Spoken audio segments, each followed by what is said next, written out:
Welcome to stage one of my custom build, starting with the Joysway Invincible Razor hull. Figure this would be a good place to start. This boat, when you bought it new, was a 6S boat with a 4074 size motor, probably in the 1500 kV range.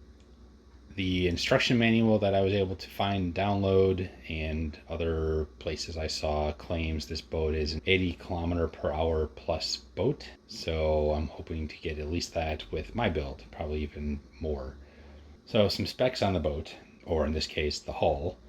It's 950 millimeters in length, which is 37 inches. And the beam is 255 millimeters, which is 10 inches. So 37 inches by 10 inches wide. Total length, by the time you put the rudder on and all the hardware hanging off the end, it gets up to 41 inches.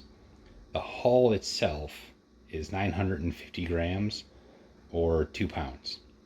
It is fiberglass, although the quality of the fiberglass is questionable. The hatch is definitely nice and firm. It's got some good weight to it. There's no flex, it doesn't bend.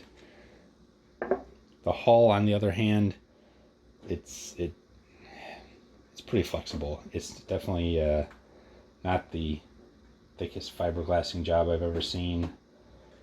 Now, obviously, this boat sold as is, and it worked, and I've seen a couple of videos on it.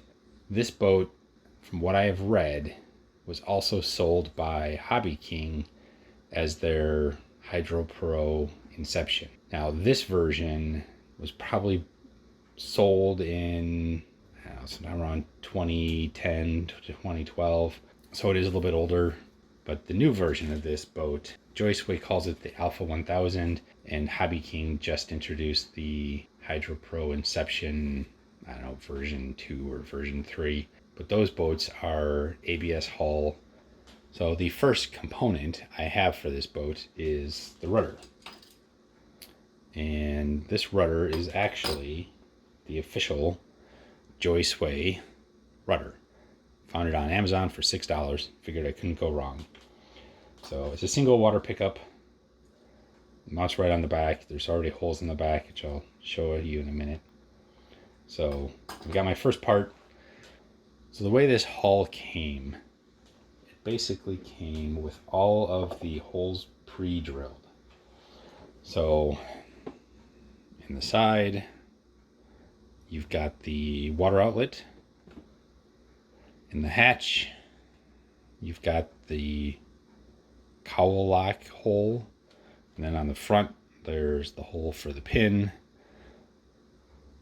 that goes into the hole in the hull, just like the Stealthway.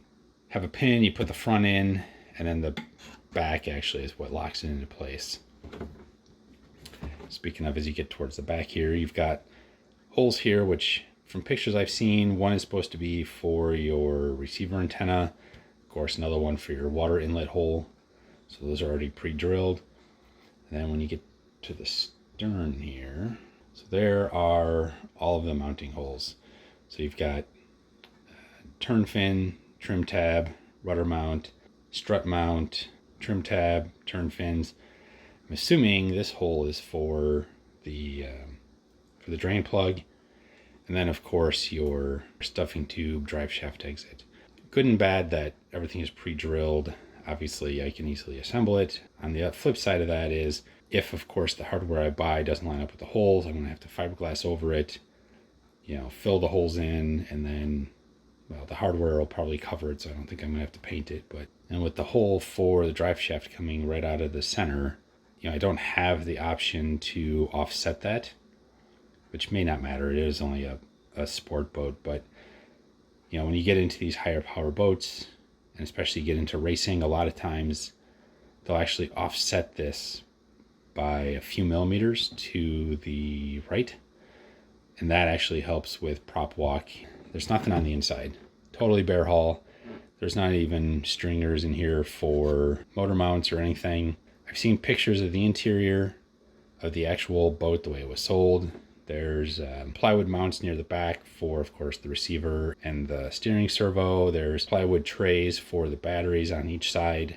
Stringers running down the middle for, you know, the motor mount that sits roughly in here. And then they've got the speed control further up here, closer to the bow. Of course, the first thing I'm going to have to do is, you know, slowly get all the hardware.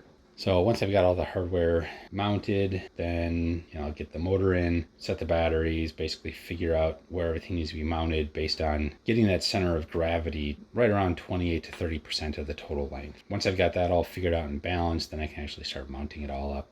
It'll be in stages. By the time I'm done building this, it's going to end up costing more than the boat was brand new, but that's half the fun. Plus I get to do it the way I want. So if you want to follow along with the build, no idea how long it's going to take. Partly because we just bought another boat and that money was originally going to be for starting to buy the components for this boat.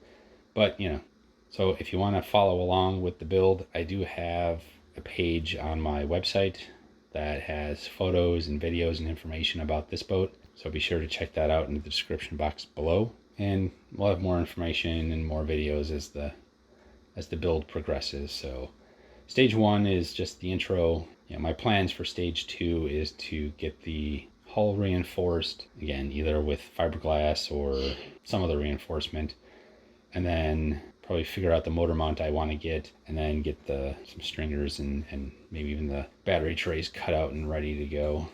That's it for stage 1. Thanks for watching.